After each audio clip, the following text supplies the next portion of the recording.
नमस्कार, मैं हूं संजय शर्मा। आप देख रहे हैं 4 PM गुजरात। गजब खेल खेलता है बुलडोजर। गरीबों का, दलितों का, पिछड़ों का, मुसलमानों का घर देखता है।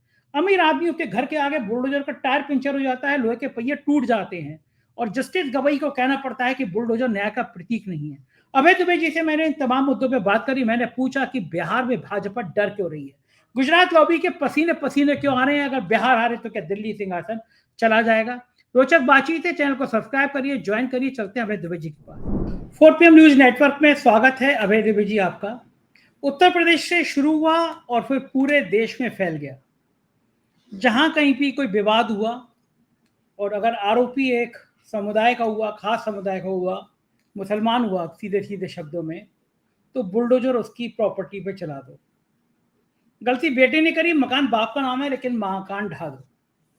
चीफ जस्टिस गवई साहब ने एक बहुत महत्वपूर्ण टिप्पणी करी है। उन्होंने कहा कि सरकार एक साथ जज, जल्लाद और ज्यूरी नहीं हो सकती। बुलडोजर का इस्तेमाल संविधान की अनुच्छेद 21 की हत्या है एक तरह से। बरेली में आइलम मोहम्मद को लेके मामूली सा विवाद हुआ, खत्म हो जाता, उस दिन दोनों पक्ष बैठ गए थे। लेकिन गोदी मीडिया के चैनलों पे घंटों घंटों चर्चाएं कराई जा रही हैं। बरेली के विवाद को तूल दिया जा रहा है। मुझे लगता है कि अयोध्या में जो हारे हैं, उसके बाद हिंदू मुसलमान का फसाद पैदा नहीं हो पा रहा। ये बात भारतीय जनता पार्टी को बहुत चुभ रही है, अखर रही है कि जातियां इतनी मजबूत होती जा रही हैं। लोगों को समझ आ रहा है, जातियों को समझ आ रहा है, उनके संग खेला हो गया, तो अब हिंदू मुसलमान का फसाद पैदा कराया जाए। बरेली इसका जीता जागता उदाहरण है कि बेवजह की बातें वहां खड़ी की जा रही हैं। जस्टिस गवई की ये टिप्पणी आप कितनी महत्वपूर्ण समझते हैं? पूरे देश के अलग अलग राज्यों में सुप्रीम कोर्ट ये क्यों नहीं करता, जब सुप्रीम कोर्ट ने सीधा आदेश दिया है कि इस तरह बुलडोजर नहीं चलेगा, बिना पूरा पर्याप्त समय दिए। दसियों ऐसी घटनाएं आ रही हैं जब बुलडोजर अभी भी चल रहा है, तो सुप्रीम कोर्ट ये क्यों नहीं करता, किसी डीएम और एसपी को जेल भेज दे। मुझे लगता है कि अगर इस तरह कानून का उल्लंघन, सुप्रीम कोर्ट के आदेशों का उल्लंघन अफसर कर रहे हैं, जिस दिन कोई डीएम एसपी 2-4 महीने के लिए जेल गया, पूरे देश में यह परंपरा एकदम बंद हो जाएगी कि कोई भी घटना हुई, दोषी कौन है, निर्दोष कौन है, इसको जाने बिना सीधा बुलडोजर चला दो। गवई साहब की दृष्टि, ये जो टिप्पणी है, ये आज के संदर्भ में आप कितनी महत्वपूर्ण मानते हैं? देखिए, बुलडोजर तो उसकी संपत्ति पे भी नहीं चलना चाहिए जिसको अदालत ने दोषी ठहरा दिया है। अदालत कभी ये आदेश थोड़ा देती है कि आप किसी की संपत्ति, किसी अपराधी की संपत्ति पर, किसी के घर के ऊपर बुलडोजर चला दें, उसको जमीन से मिला दें। बुलडोजर तो केवल अतिक्रमण के खिलाफ चलाया जाता है, जो गैरकानूनी कब्जे हैं वहां पे चलाया जाता है। उसके लिए भी अदालत का आदेश होना चाहिए, तब चलता है।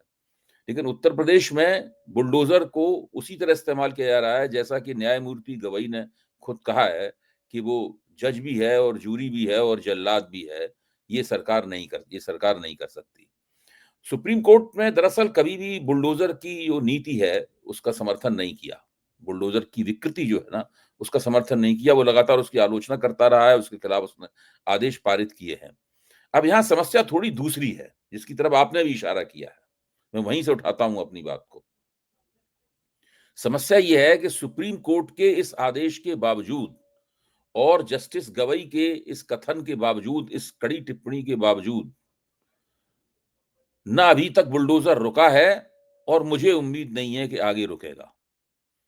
क्योंकि नरेंद्र मोदी के निजाम में जो कार्यपालिका है, चुनी हुई सरकार है, और जो उसके साथ काम करने वाले अफसरशाही है, उन्हें लगता है कि वही सर्वोच्च है। अदालत को जो कहना वो कहता रहे। अदालत के वक्तव्य का कोई वो खंडन नहीं करेंगे, कुछ नहीं, लेकिन वो अपना काम जारी रखेंगे। अब जैसे को अदालत ने कहा कि बुलडोजर मत चलाइए, उन्होंने बुलडोजर चला दिया।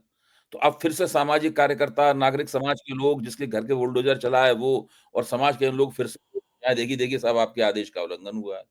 कोर्ट फिर गुस्से में कहेगा नहीं, ये नहीं होना चाहिए, बहुत कड़ी टिप्पणी कर देगा, और ज्यादा कड़ी टिप्पणी कर देगा, और ज्यादा कड़ा आदेश निकाल देगा।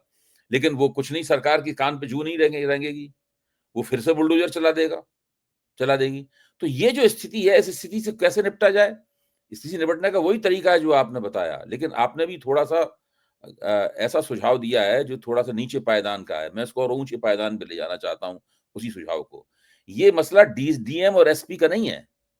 डीएम और एसपी अपनी मर्जी से बुलडोजर नहीं चलाते। डीएम और एसपी को बुलडोजर चलाने के लिए ऊपर से आदेश मिलते हैं, और डीएम एसपी को पता है कि ऊपर के आदेश का जितना वो उत्साहपूर्वक पालन करेंगे, ये जानते हुए भी कि ये आदेश गैर कानूनी है, गैर संवैधानिक है, उतना ही जो सरकार है, सरकार की निगाह में वो ऊंचे चढ़ते चले जाएंगे, उन्हें और ब्राउनी पॉइंट्स मिलेंगे। तो अगर सरकार 1 के ऊपर बुलडोजर चलाने का आदेश देती है, वो 2 के ऊपर, 5 के ऊपर बुलडोजर चला देते हैं। तो असली बात यह है कि जो राजनीतिक नेता हैं, मेरा बिल्कुल साफ, बिना किसी हिचक के मैं कहता हूं, जो उत्तर प्रदेश के मुख्यमंत्री हैं और उत्तर प्रदेश के जो बड़े-बड़े मंत्री हैं, इन सब लोगों को पकड़कर अदालत में बुलाया जाना चाहिए और कहा जाना चाहिए कि आपको कंटेम्प्ट ऑफ कोर्ट में हम नाप देंगे, आपको भेज दिया जाएगा जेल यहां से सीधा। इसलिए आप इधर-उधर की बातें बंद कीजिए और बताइए कि हमारे आदेश के बावजूद आप वहां बुलडोजर कैसे चल रहे हैं, ये बताइए आप। जब वो ये करेंगे तब जाके बुलडोजर बंद हो सकता है। हालत ये है कि बुलडोजर तो बहुत बड़ी चीज है। कहीं से उत्तर प्रदेश में जो आपत्तिजनक होर्डिंग लगे होते हैं, उन होर्डिंगों को हटाने के सरकार के अदालती आदेश को भी ये लोग नहीं मानते।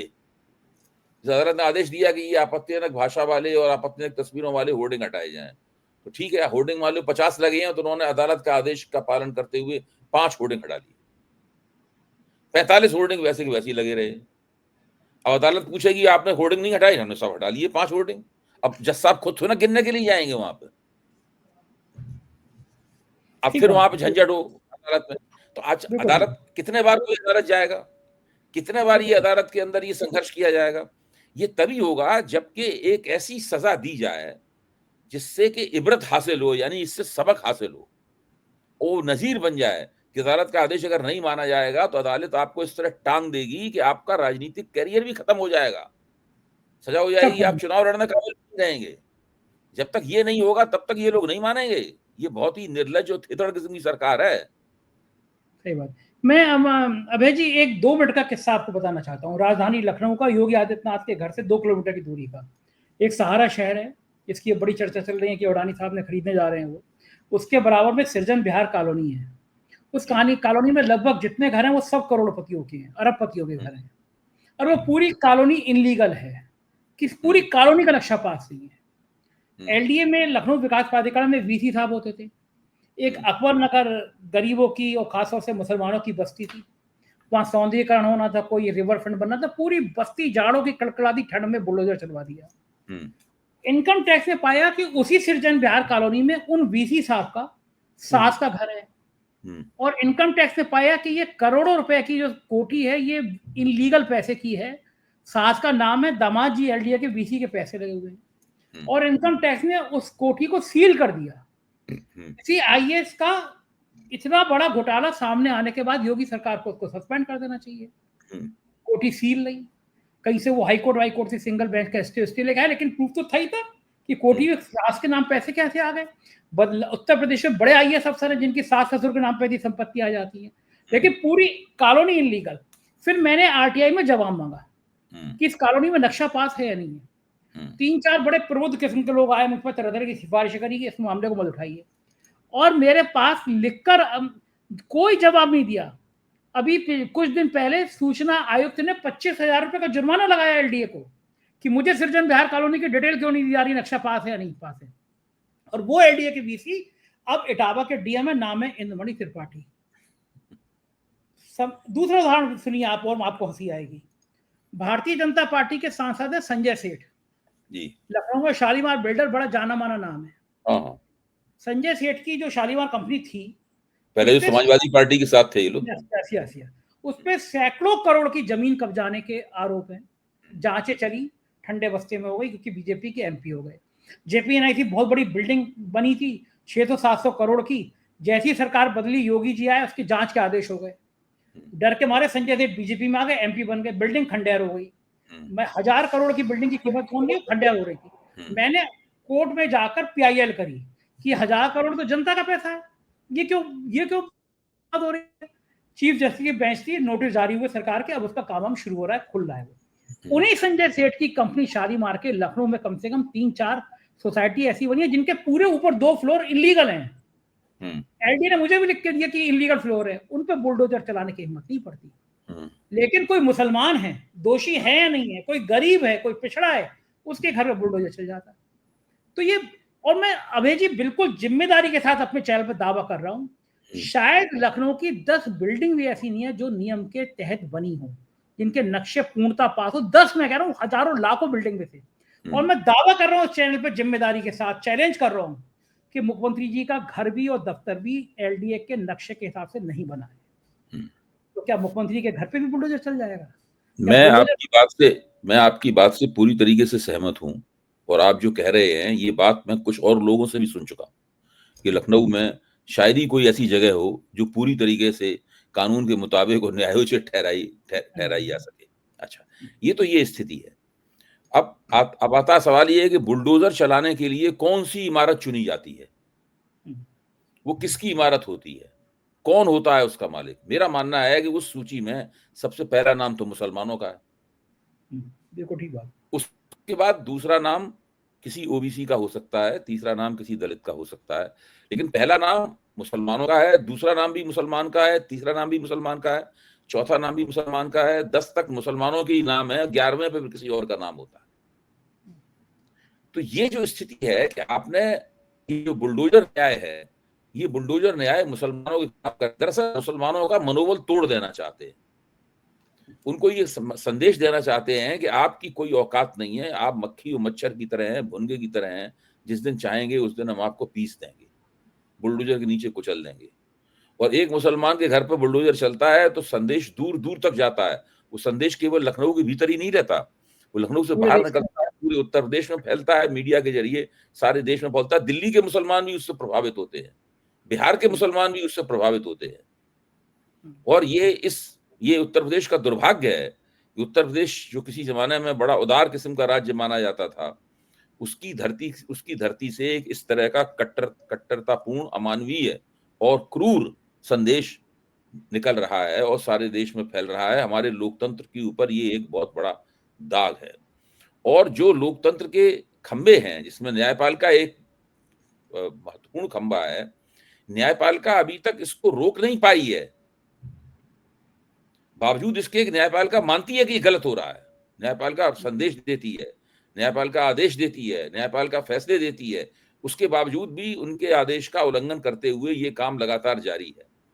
और राजनीतिक दल तो इतने प्रभावित हैं इस बुलडोजर न्याय से कि जो भाजपा के विरोधी हैं उन्होंने भी कई जगह इसको अपनाया है। हाँ, बाद में आलोचना वगैरह हुई तो बंद हो गया, लेकिन मुख्य तौर पर सबको लगा, सबकी आंखें चमक गई, सब मुख्यमंत्रियों की, हम भी बुलडोजर लेके चढ़ बैठेंगे जी अपने दुश्मन के ऊपर। अखिलेश यादव ने तो कहा, अखिलेश यादव ने कहा कि तुम मुरादाबाद में समाजवादी पार्टी के दफ्तर पे कर रहे हो, अगर कल को हमारी सरकार आ गई तो बीजेपी के सब दफ्तरों पे हम फिर फीता कार्ड नाप के फिर बुलडोजर चलाएंगे। अब राजनीति बुलडोजर। मेरा कहना है कि अखिलेश जी ने तो विपक्ष के नेता के तौर पर तुर्की बतुर्की जवाब दिया है। मैं नहीं मानता हूं कि वो बुलडोजर चलाएंगे। उन्होंने तुर्की बतुर्की जवाब दिया कि तुम ऐसा कर रहे हो, हम भी तुम्हारे साथ कर सकते हैं। मैं भी कभी कभी अपनी बहसों में कहता हूं कि आज भारतीय जनता पार्टी इस डंडे से लोगों को पीट रही है, एक दिन आएगा जब भारतीय जनता पार्टी को उसी डंडे से पीटा जाएगा। क्योंकि आपने तरीका बता दिया ना कि ऐसे होता है, अपने विपक्षियों का दमन इस तरीके से किया जाता है।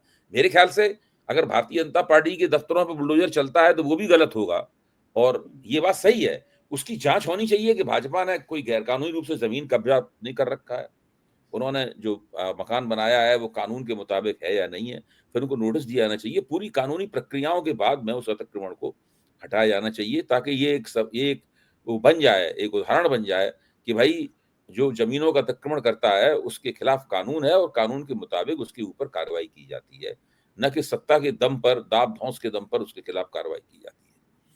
तो ये बुलडोजर न्याय जो है, जिसको मैं मानता हूं कि ये लोकतंत्र में इस विकृति को मुख्यमंत्री आदित्यनाथ जी ने इंजेक्ट किया है, और मुख्यमंत्री आदित्यनाथ के इतिहास के साथ में ये हमेशा हमेशा के लिए बात जुड़ जाएगी। उनको बुलडोजर बाबा भी कहा जाता है।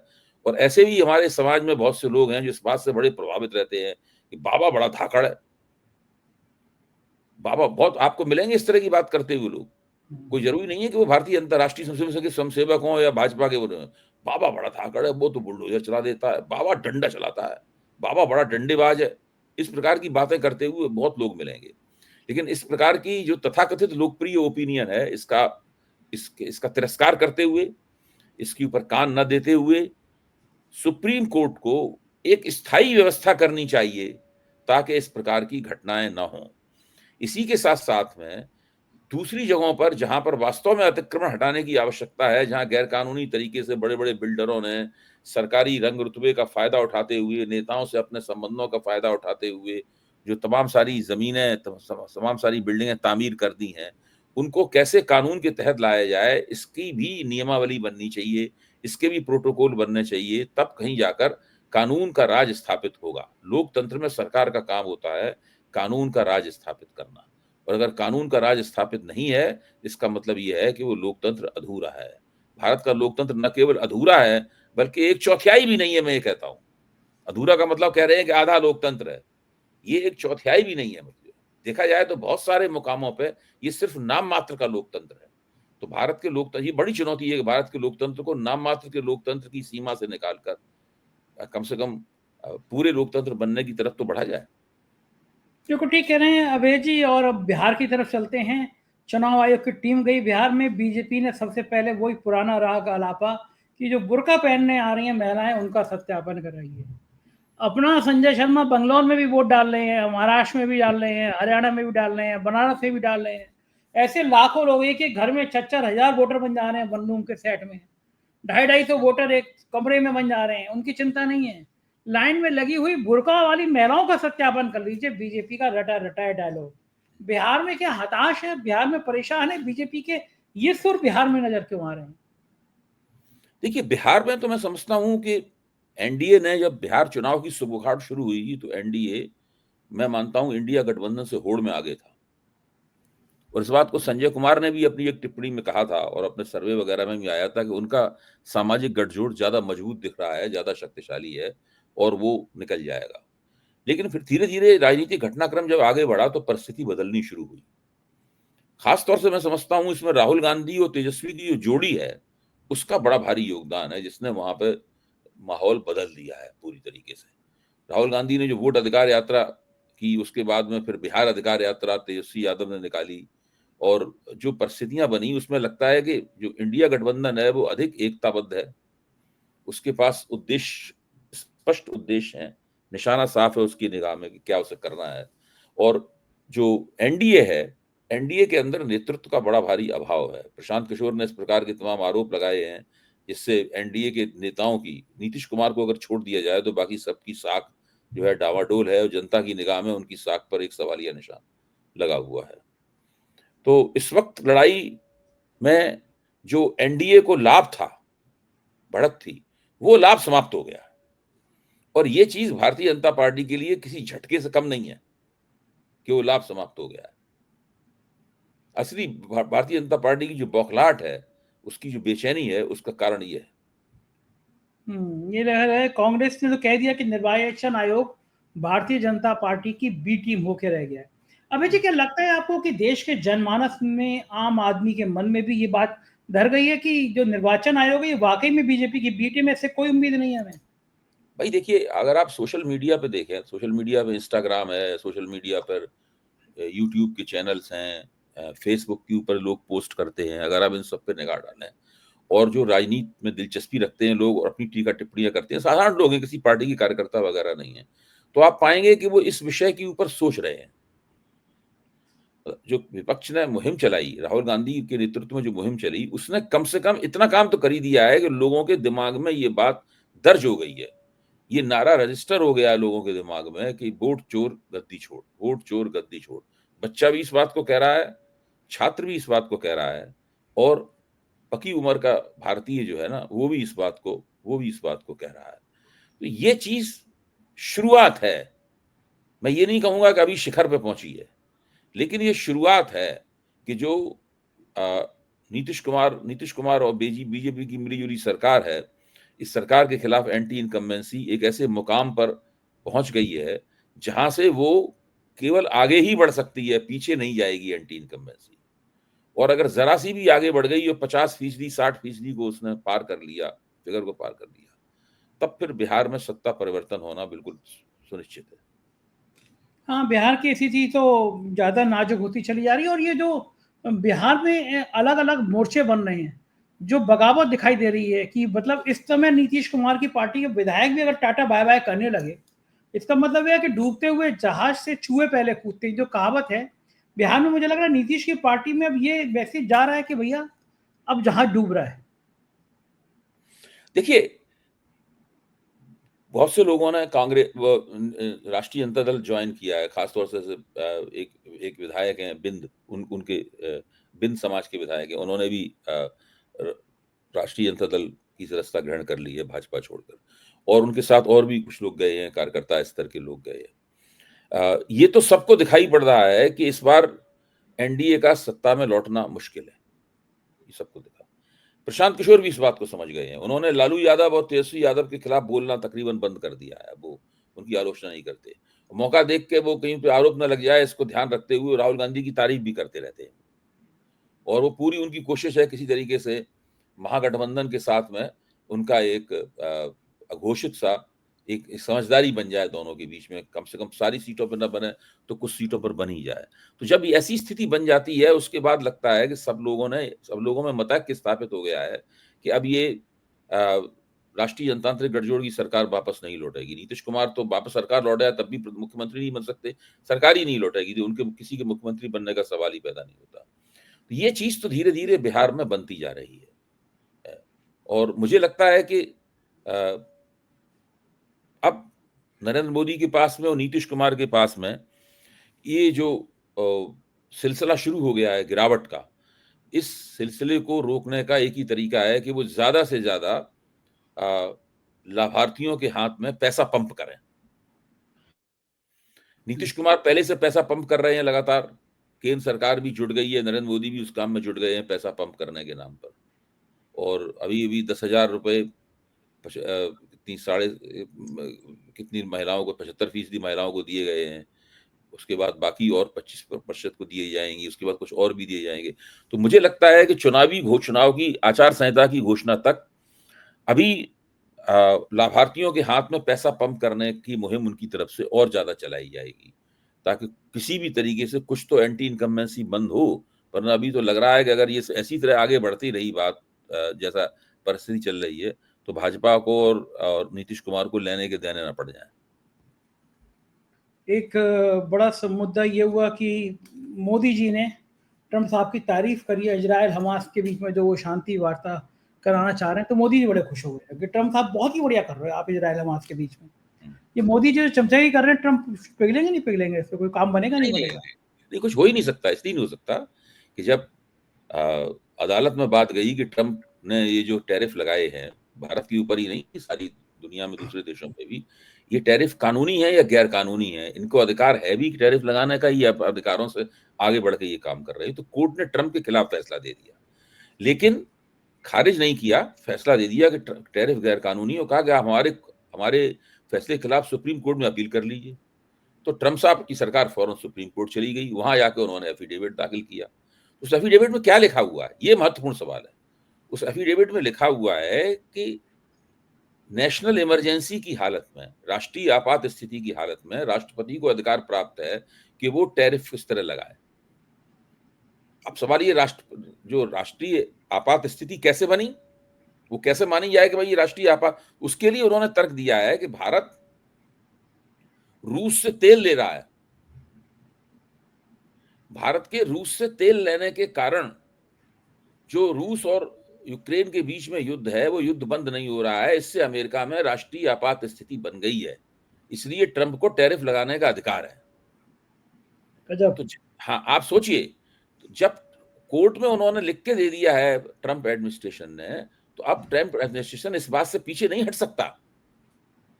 या तो भारत सरकार साफ कह दे कि हम रूस से बिल्कुल तेल नहीं लेंगे, ये कह नहीं सकते, क्योंकि रूस से जब तेल लेते हैं तो ये फिर अंबानी को जाता है तेल, वो अंबानी अपनी रिफाइनरी में उसको परिशुद्ध करके उसका प्यूरिफिकेशन करके यूरोप को ही बेच देते हैं ज्यादा बड़े दामों में। भारतवासियों को कोई फायदा नहीं होता उस तेल का, हाँ, उधर ही भेज देते हैं। हाँ, तो वो ये तो इसलिए ये सब हो नहीं सकता, इसमें बड़ी पूंजी भारत की कारपोरेट सरबराह जो है वो हैं, तो ये सब मामला फंसा हुआ है। ना भारत रूस से तेल लेना बंद करेगा, ना अंबानी का प्रॉफिट, अंबानी का और इंडियन ऑयल कारपोरेशन का मुनाफा कम होना होगा, न ही ट्रंप अपने एफिडेविट को वहां से वापस लेंगे, और न ही भारत के ऊपर से जो 25% अमेरिका ने दंड स्वरूप टैरिफ लगाया है, वो कम होगा। तो वो तो अब होने वाला है नहीं, फिलहाल नहीं होने वाला है, दीर्घकालीन अवधि में हो जाए तो बात दूसरी है। अभी तो परिस्थिति, अभी गतिरोध बाकायदा कायम है और मुझे लगता है बहुत दिनों तक कायम रहेगा और उसकी कीमत भारतीय अर्थव्यवस्था को चुकानी पड़ेगी और इसका राजनीतिक नुकसान नरेंद्र मोदी को होके रहेगा। बिल्कुल, बिल्कुल लग भी ऐसा रहा है। बहुत-बहुत शुक्रिया अभय जी, आपने मुझे समय दिया। Thank you. ये थे अभय दुबे जी, पूरी बातचीत आपने सुनी, मुझको यकीन है बातचीत पसंद आई होगी। 4 PM गुजरात को सब्सक्राइब करिए, जॉइन करिए। शुक्रिया, थैंक यू।